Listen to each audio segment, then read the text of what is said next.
নমস্কাৰ বন্ধু বান্ধৱীসকল, মোৰ ইউটিউবৰ অন্য এটা ভিডিঅ'লৈ আপোনালোক সকলোকে স্বাগতম জনাইছোঁ।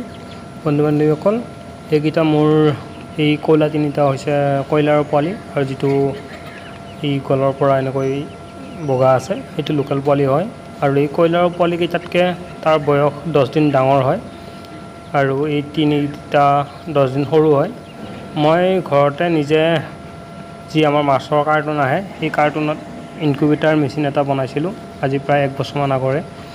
কিন্তু মই সেইটো 1 বছৰ আগত ব্যৱহাৰ কৰিছিলোঁ, কিন্তু মাজতে মই ভাবিছিলোঁ মুৰ্গীৰ কোনো কাৰবাৰ নকৰোঁ, সেইকাৰণে খুলি থোৱা আছিল। আৰু এতিয়া যিহেতু আকৌ মন গৈছে, সেইবাবে মুৰ্গীৰ পোৱালি মই আকৌ ফুকাই চাওঁ বুলি ভাবিলোঁ। সেইবাবে মই প্ৰায় 12-13টামান কণী আনি পেলাই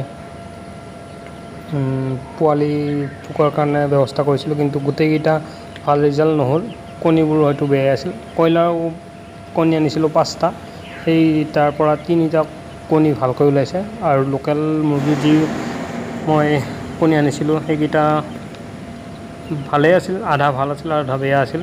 তথাপিও নাজানো কিয় বা মাত্ৰ 2টা পোৱালি আছিল, ফুকাইছিল। তাৰ পৰা এটা ফুকোৱাৰ পিছতেই মৰি থাকিল। আৰু এনেকৈ লোকেল পোৱালি এটা আৰু বাকী 3টা কয়লাৰ পোৱালি আছে। আৰু এই কয়লাৰ পোৱালিকেইটাই এসময়ত হয়তো বহুত ডাঙৰ নহ'লেও হয়তো প্ৰায় 100-200 কয়লাৰ ফাৰ্ম বনোৱাৰ এটা সপোন লৈ এনেকৈ সৰুকৈ আগবাঢ়িছোঁ।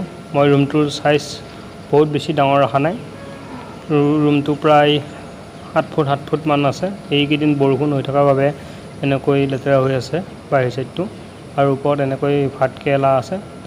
এতিয়া যিহেতু ভাতকেৰেলা আৰম্ভণি হৈছে, গতিকে পিছলৈ আৰু চেঁহা পৰিব ৰুমটোত, আৰু কয়লাৰ তেতিয়া ভালকৈ আৰামত থাকিব পাৰিব।